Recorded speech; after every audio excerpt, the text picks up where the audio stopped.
We're going to hear from a group of experts who have been working on some urban agriculture-related issues. Maria.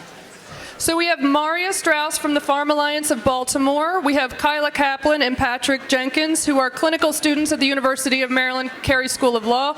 And we have ALEI's own Nicole Cook.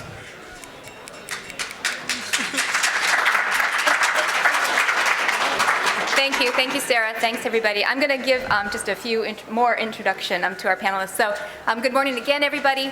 I think this is actually the first time at the conference that we have had a panel on urban agriculture, as well as the first time that we have had law students on a panel. So we're starting the day off with a twofer for first times, and I think that's pretty cool.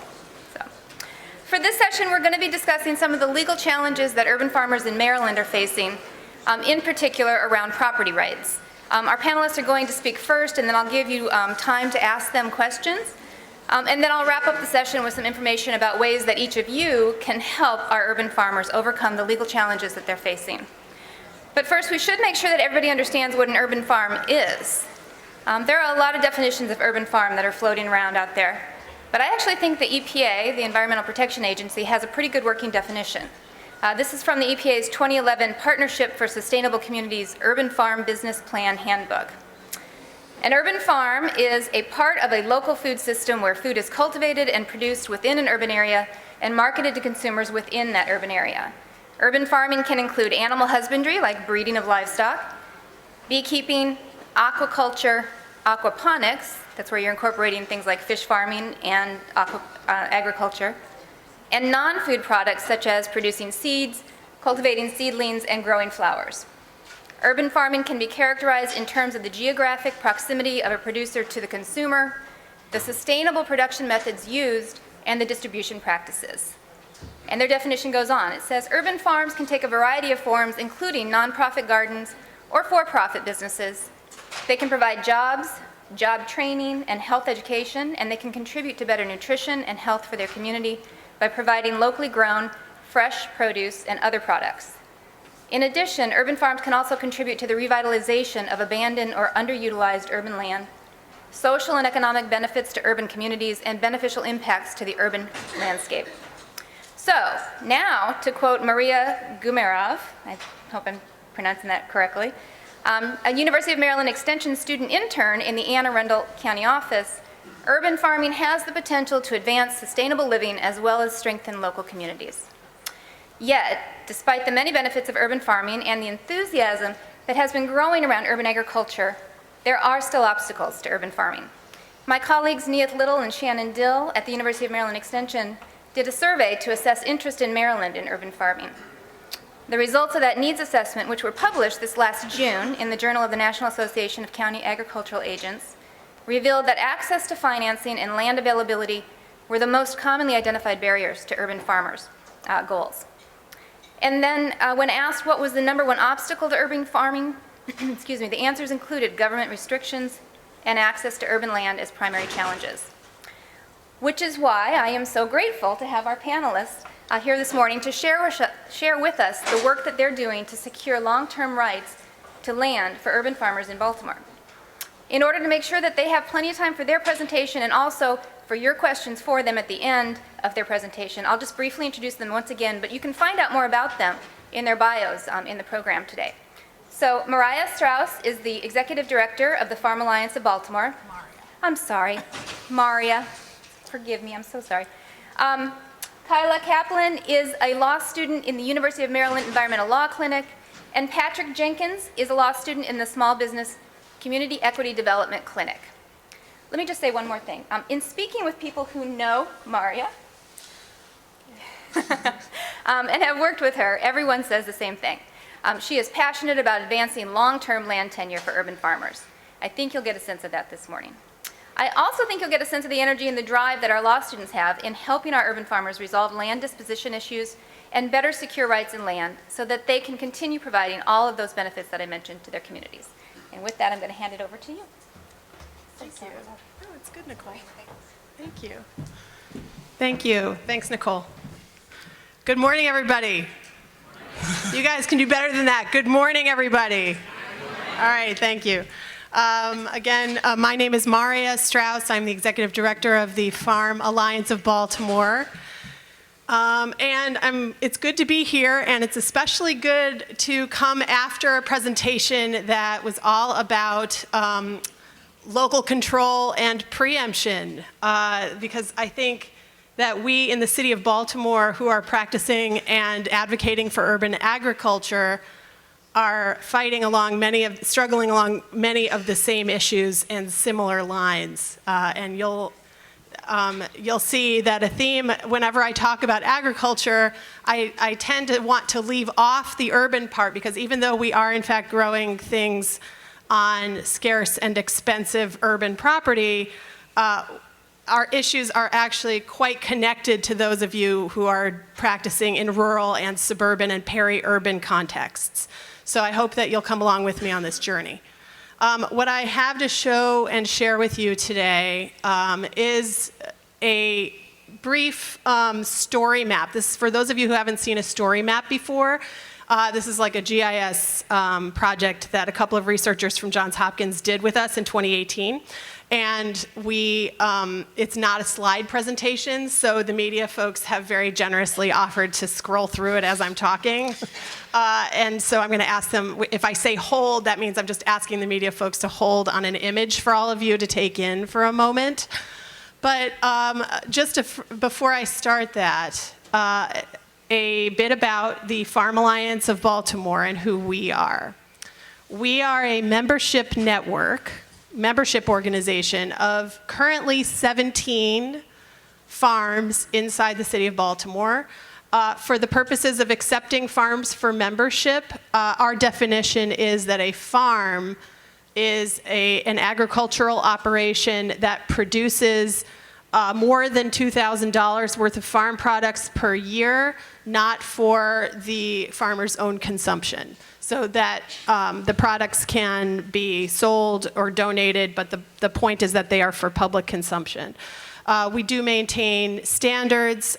We provide a number of services and direct aid programs for these farms, including a direct marketing outlet at the 32nd Street Farmers Market in Waverly, where we aggregate produce from close to a dozen farms every single week of the year. And we also have launched just this past year a series of pop-up markets where farms can sell their produce directly in the communities. We, for those curious, do maintain separate price lists for those outlets. And I'm happy to answer questions offline, since that's not what we're here to talk about today. But we also offer a produce matching, dollar-for-dollar matching incentive, which some of you may be familiar with elsewhere in the state. Ours is called the Double Dollars program. We're able to do that through a generous grant from the ALEI Foundation.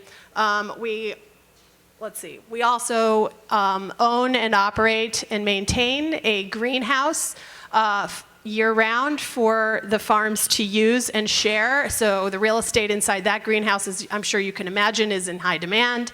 And the farmers kind of have to figure that out cooperatively every season. And just a word about what you're allowed to do and what you're not allowed to do in the city as far as under our zoning code. Our zoning code is new. It was adopted in, I believe, 2016. Anyone can fact check me on that. It was either 2015 or 2016. Anyone know? Okay. You'll have to look it up. So the zoning code was adopted and then enacted. I know it went into effect in 2017.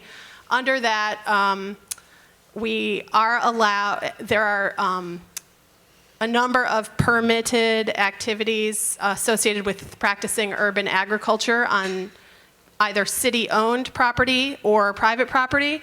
And basically anything that includes temporary structures such as high tunnels, medium tunnels, low tunnels, sheds, tool sheds, any type irrigation, wash stations, any type of temporary infrastructure is permitted, meaning you do not need to acquire a permit in order to do that. You just can't put any permanent structures up.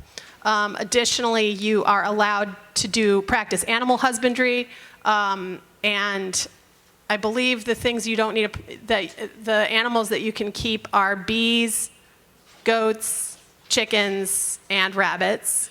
And I think for the goats, chickens, and rabbits, you do need a permit in order to do that. Okay. So let's go ahead and scroll through the story map. We do our work at the Farm Alliance based on the understanding that the history in Baltimore City is one of intense racialized segregation and redlining of city neighborhoods. And like the folks that presented right before me, it is our belief that local communities ought to have the right to control what happens and whether they can grow food or grow things for themselves on the land in that community. So this is this map right here shows you, according to the census data, U.S. Bureau of the Census, that you have, this is the African American and white breakdown in the city. You can continue scrolling, Valentine. Yeah. So this is, you can see visually through this map just how segregated our city is. And the deepest blue portions are heavily African American, and that was done through across decades and decades of both the beginning with the racial covenants in 1919 and the early 1920s, going all the way through additional development-based redlining. This is the situation. We can keep scrolling. So what we did in this mapping project was to overlay what's called the healthy food priority areas. And many cities have these. These used to be called food deserts. These are places where you don't have a grocery store within a quarter mile. And as you can see, those healthy food priority areas, with a few exceptions, are located in the heavily African American and high poverty concentrated neighborhoods. And then, over top of that, we placed a map of our farms.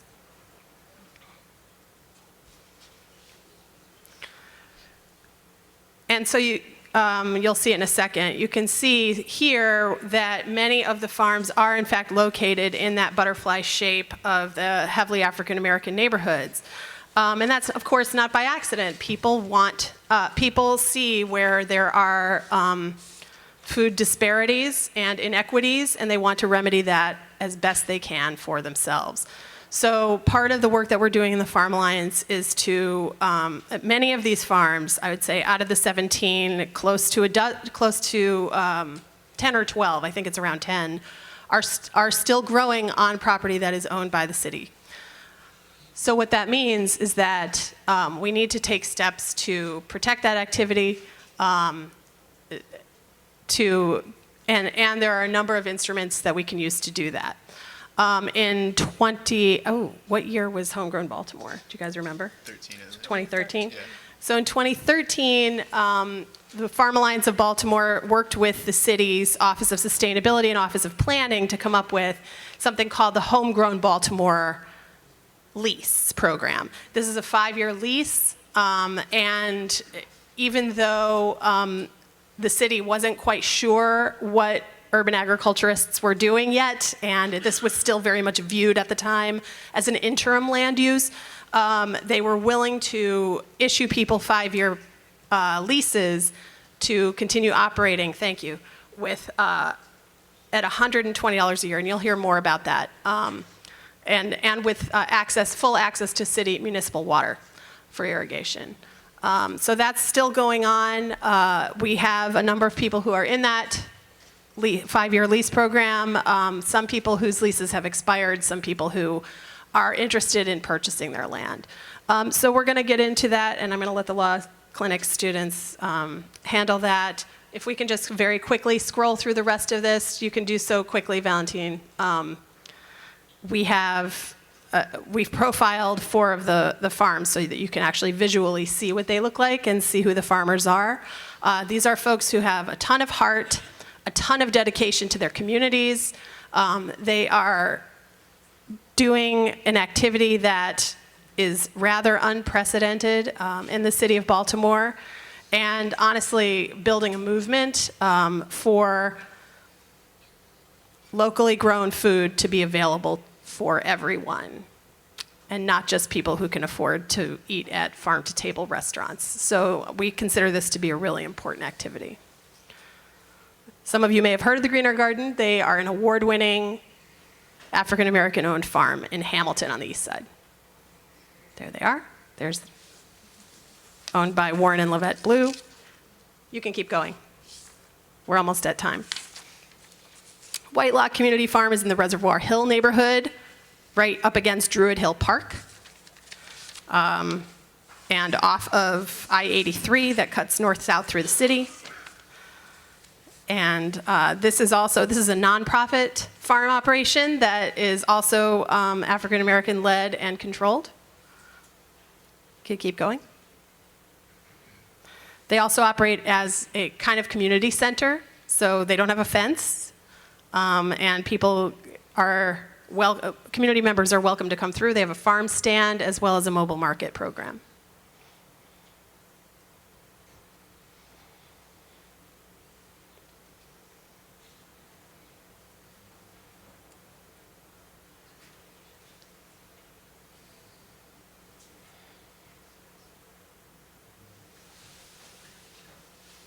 Cherry Hill Urban Garden is in the southwest quadrant of the city, in that little isolated community. Some of you might have been there.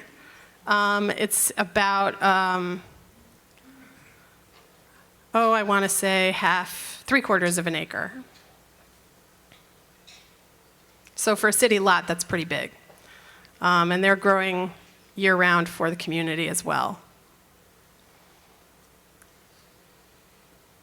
That is my colleague Eric Jackson, who is the executive director of Black Yield Institute based in Cherry Hill. Yeah, thank you. He's an amazing community organizer and farmer. Strength to Love 2 Farm is in Sandtown, Winchester on the west side of Baltimore. And it was started as a for-profit business and then turned over into, or was taken on, when that business was faltering, it was taken on by the nonprofit organization Intersection of Change that's based there on Pennsylvania Avenue in West Baltimore. They have 14 high tunnels in production, mostly growing greens, but some other things, onions and some cut flowers now as well. And they sell to restaurants and direct to consumers through the farmers market. Okay, so that's our story map. So what I want to say in closing is that I am really pleased to be working in Baltimore City. I feel a little bad for anybody who's not in Baltimore City right now because there are so many exciting things going on. And one of them is that we're increasing food security. We're increasing community self-determination through this land use. So this is an activity that we're working to protect. It's why we're partnering with the law clinics, both the environmental and small business and community equity law clinics here at University of Maryland. And we hope to, through this work, we hope to produce basically a comprehensive urban agriculture policy proposal for the City Council to consider. And I think within the next year, you're going to see some movement on that. So we're very excited. All right, I'm going to hand it over to you guys. Thanks. Thank you, Maria. It was really great. She introduced a lot of the work that we are doing. I'm Kyla Kaplan. I'm a third-year law student in the Environmental Law Clinic. And this is my colleague, Patrick Jenkins, who's in the Small Business and Equity Clinic. And together we've partnered with the Farm Alliance of Baltimore to help support a lot of the work that they're doing. So today we're going to talk generally about Baltimore City, urban agriculture, land security, water access, and the importance of urban agriculture in the bigger context of agriculture and city expansion. So what we're going to start with is a structure and summary of a little bit more about the Farm Alliance of Baltimore and their work feeding off of what the Farm Alliance already said, the benefits of urban agriculture in Baltimore City, current policies in the city for urban agriculture with a focus on the fact that there needs to be more comprehensive city policies put into place. We're then going to discuss the big issues that were already talked about, which are both water access and land security. I'm going to discuss the framework for water, and Patrick is going to discuss the framework for land. And then we'll tell you a little bit more about what the clinics have been working on to get a sense of kind of where we're headed in the future. So to start with a summary of urban agriculture in Baltimore. So as I'm sure you could tell by what was already discussed, urban agriculture is on the rise, and it's definitely on the rise in Baltimore City.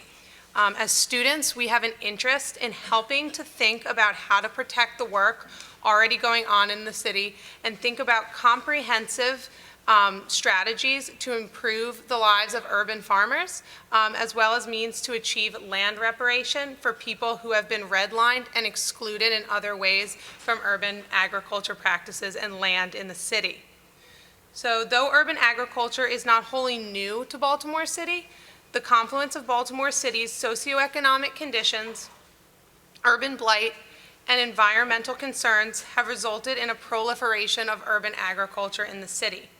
Both citizen stakeholders and the city do value urban agriculture, as it was already touched on, but there are disparities in how those values are framed and how people have access to certain practices within the city. So some of the values that were already touched on, but I want to highlight again, of urban agriculture are it as a tool to combat environmental justice issues, including food insecurity and proliferation of abandoned properties. It's a means to affect an epidemic of endemic and systematic racism. It kickstarts the redevelopment, increases property values, and helps to beautify our city. So I won't go into much more about what the Farm Alliance does because I think, obviously, who better to speak on it than Maria, and she did a great job already talking about it, but they are an organization that's comprised of the majority of urban farms in the city, so it's very important to the work that these farms do. The organization represents the concerns of its collective members in the policy discussion before the city, as well as assists its members with more individual matters. The two main concerns, just to highlight again, are land security and water access for these farmers, and that is a lot of what we've been working on. These concerns manifest in both individual cases as well as a broader discussion of prospective policy solutions to mitigate the concerns over the long term. So some of what Baltimore currently does in the city, there are some structures in place to support farmers. One that was already mentioned was the Homegrown Baltimore Plan. That was put into place by the Baltimore City Office of Sustainability in 2013. It's intended to increase production, distribution, sales, and consumption of locally grown food within the city. It's a 5-year lease to farmers, and it includes city land as well as water access for $120. So it should the city opt to cancel those leases, they do have to give the city they do have to give the farm at least a 2-year notice. So that is a program that's in place, and we want to see continue to grow. Another part of the program is that selective applicants may also be eligible for city grants and loans for funding capital projects such as site preparation, stormwater management, irrigation systems, and fence installations, as well as hoop house construction. So the Urban Agriculture Tax Credit is another program. In 2010, the Maryland House of Delegates passed a bill that authorized the City of Baltimore and other municipal councils to offer a tax incentive program against property taxes. So accordingly, the Baltimore City amended its tax code in 2014 to allow tax credits for urban agriculture. So this tax credit has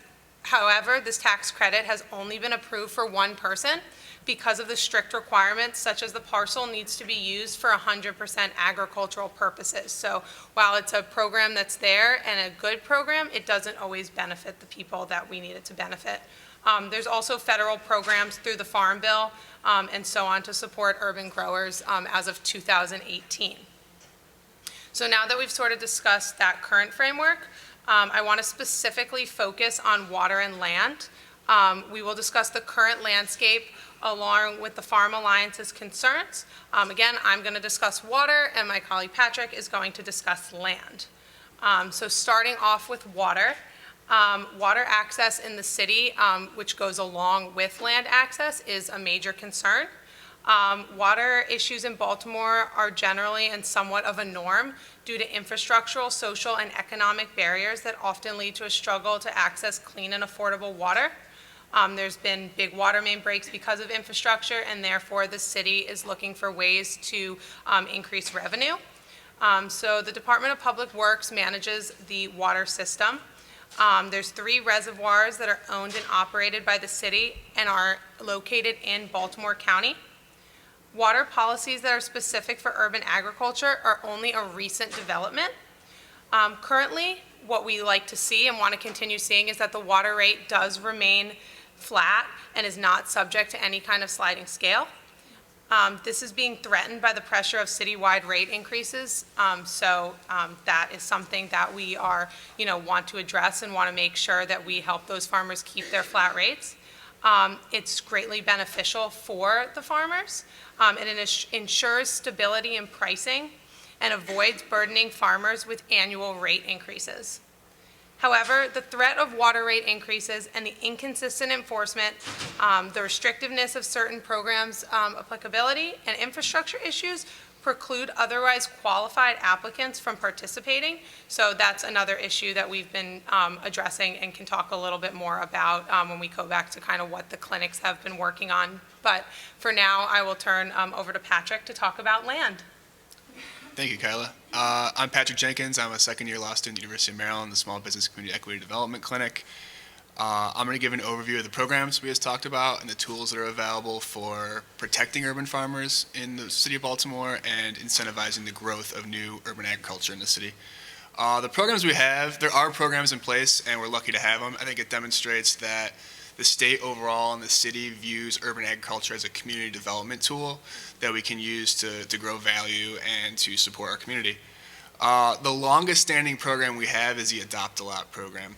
It's a 1973 initiative out of the mayor's department, the mayor's office. It's effectively a 12-month agreement between someone who wants to take over a lot and use it, and the city benefits from getting its vacant lots used. As Kyla mentioned, there's a $120 a year option to get water for it. The way it's structured, it's effectively a month-to-month license, and that's one of the drawbacks. The city can come in at any time and say, they give you 30 days notice and take back the land. It's not codified either, so what I mean by that is it's a policy of the city government. It's not written down in the city charter, it's not written down as a law, so it's kind of opaque, meaning we can't understand the ramifications, I guess, or the qualifications that the city considers when it approves these or even revokes these licenses. So like we talked about, it doesn't protect the farmer in a way or to protect the farmer's investments into the land to encourage long-term stability. As Kyla mentioned, the homegrown Baltimore lease is created in 2013, is a step in the right direction to iterate on that, and it's, again, encouraging to see that people are thinking about this and creating new policy. It's a 5-year lease. There's a small fee, I believe, associated with it. We talked about the barriers to entry for it. So it does require some experience farming, and it does require you to submit a business plan to the city.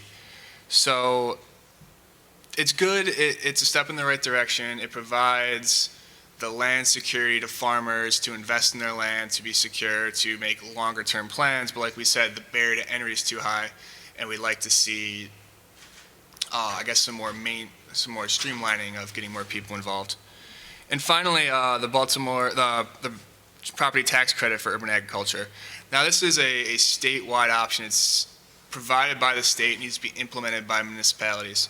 Currently, Baltimore City, Montgomery County, and Prince George's County have implementations, and it's a good example of iteration on the current policies and tools we have. So it was first passed in 2010, and statewide it was too restrictive. It restricted the land to exclusively be used for urban agriculture. But in an urban agricultural context, we often have people living on the land or doing other things on the land, right? So immediately it was unusable. 4 years later, though, the state took their feedback, removed the word exclusive, and that's when you saw Montgomery County, Prince George's County, and Baltimore City implement it locally. Sadly, Baltimore City kept the exclusive wording, so in Baltimore City, it's still pretty restrictive. It's a really good example, though. We can look at analogous implementations across the state. So we look at Montgomery County, we look at Prince George's County, who have carve-outs for dwellings on the property. And you can understand why they want that, right? They don't want people receiving the tax credit for non-urban agriculture, but you have to face the reality of these are smaller parcels of land, people live on them, people are producing from them. And finally, one of our biggest tools is viewing urban agriculture as community development and working with local developers. So urban agriculture is really a multi-pronged tool, and we'll kind of go into that later. But it builds food, it builds community, it builds land values, and really smart developers have acknowledged this and realized that partnering with urban farms can move into new communities, can build the land value, can create new opportunities for them to earn money. So it's really a symbiotic relationship that's a great opportunity to move forward.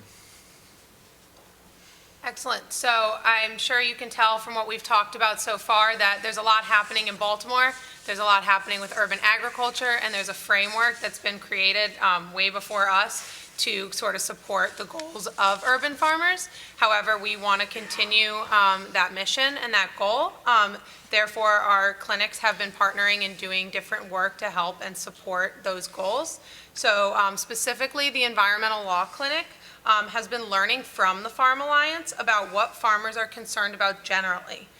It's important to talk to the people affected by these infrastructure and policy challenges and kind of understand where they're coming from, considering they're on the ground. We've done our research to determine what we can do and where we can effectively work to protect those interests for both the short term and the long term.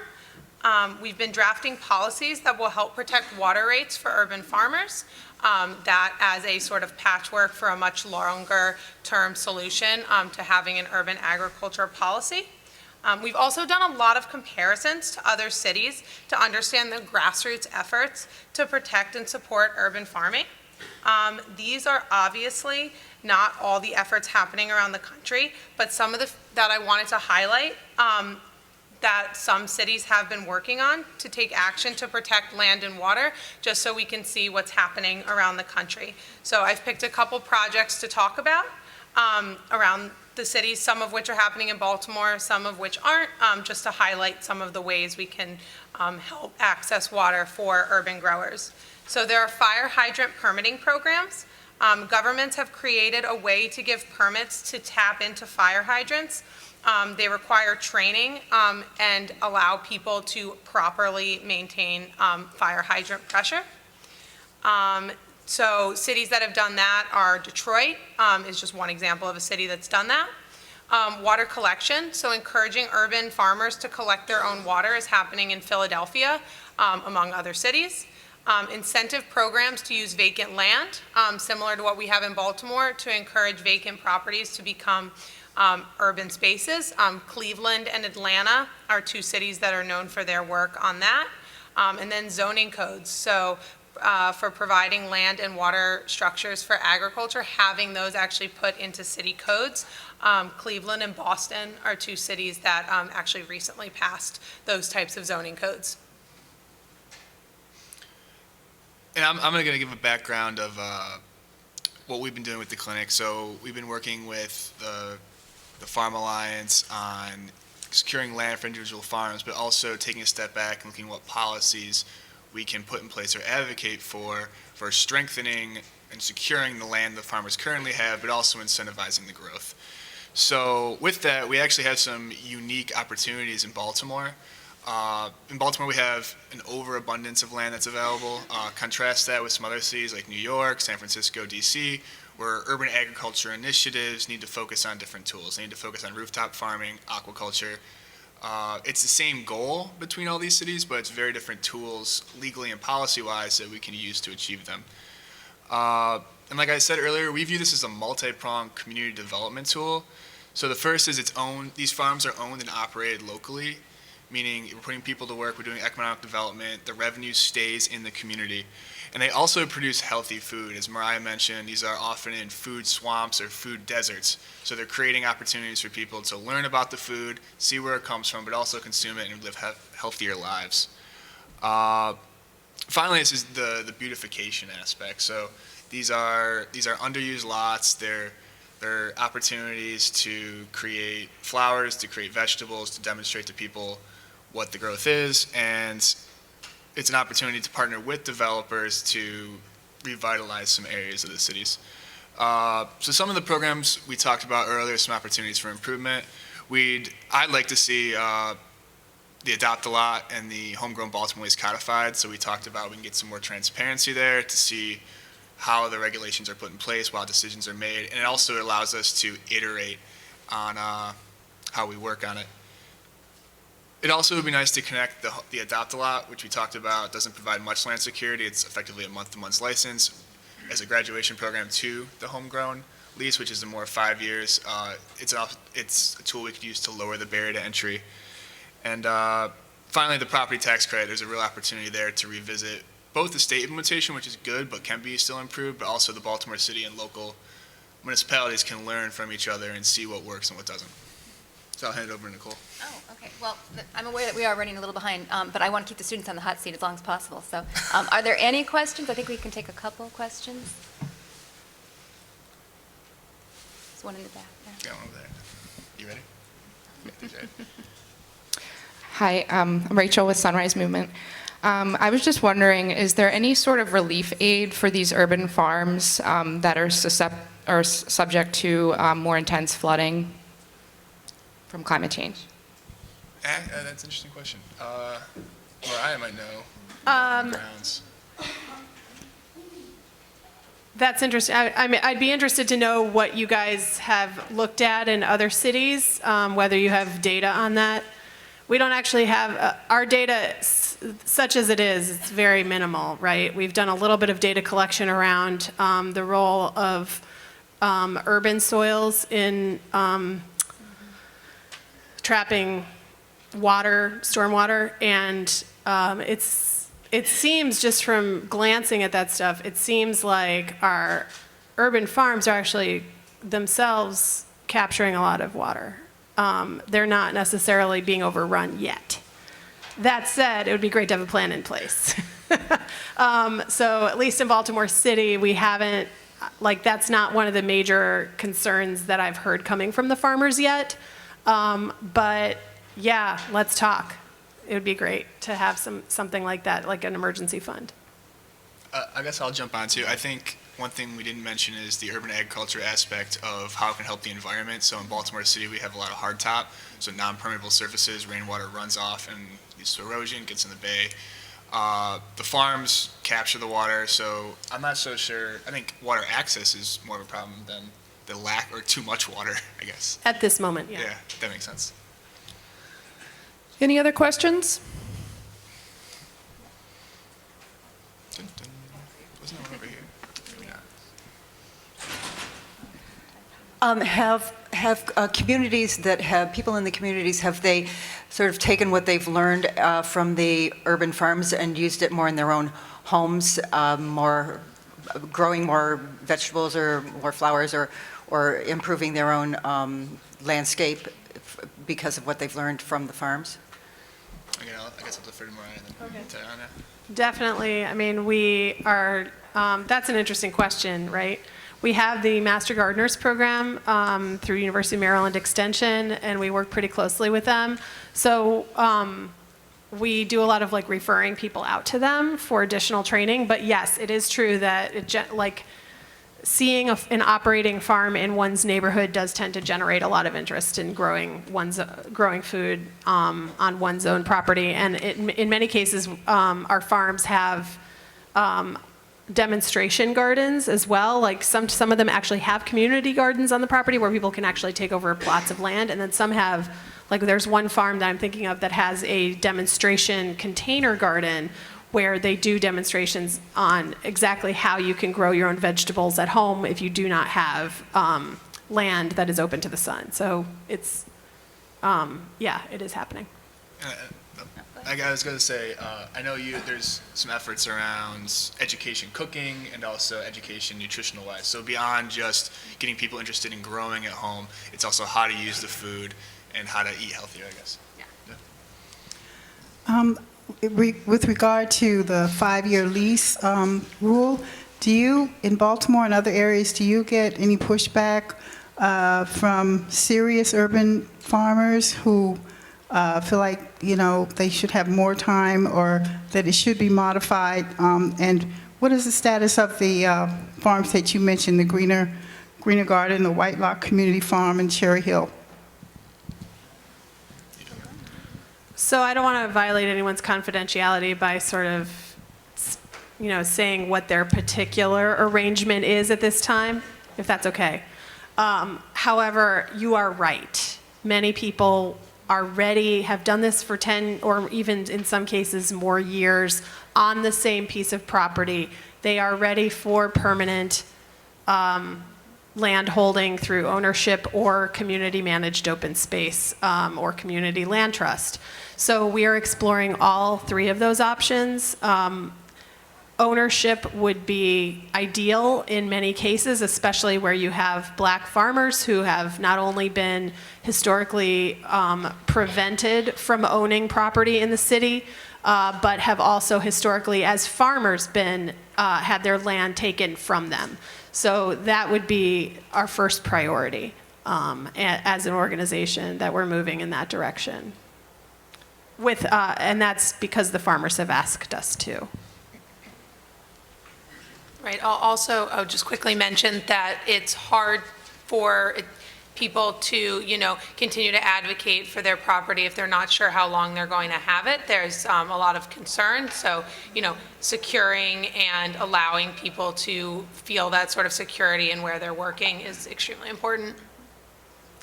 Okay, I think we have one more question. Maria, you mentioned comprehensive legislation for addressing some of the issues. In particular, do you plan to include the amending the urban ag land tax credit so that it's actually usable within the city, or can you just kind of give us a brief overview of what that legislation might entail? Well, that's kind of what we're working with the law clinics on at this point. Those of you who know farmers know that it's a deliberative bunch of people. So it takes time to come up with exactly what we want. But what we have at the moment, including the tax credit, is a series of instruments and interventions that are designed by individual city agencies, mostly under the auspices of the mayor's office, to allow urban ag practitioners to continue to practice. That has gotten us as far as we have gotten, and I don't want to discount that because that actually has, like, Baltimore City has a lot more long-term urban agriculture projects than many other cities do. And we get routinely, we get people visiting from other cities asking us, how have you guys managed to do all of this and access municipal water so cheaply and, you know, continue to do what you're doing on vacant city-owned property? And the answer is that we have had a fairly permissive set of folks in city government who have been willing to work with us. However, we are very aware that that may not always be the case, and so we're intending to put together a policy proposal. The urban ag tax credit in particular, I would say it's still pretty new, so I wouldn't necessarily throw it out with the bathwater just yet, but I will say that accessing it has been a challenge for folks primarily because of the need to subdivide one's agricultural property away from one's home for the purposes of being taxed by the city.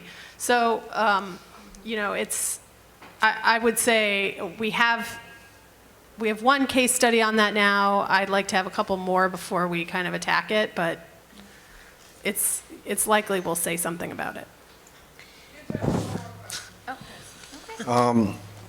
Do you have a demographics as to the age group of your participants and maybe their backgrounds in farming? And have you made any recommendations to the farmers to maybe join one of the associations statewide or nationally to help with maybe funding and education, because there's a lot of them out there? That's an awesome question. I've never been asked before. Let me see.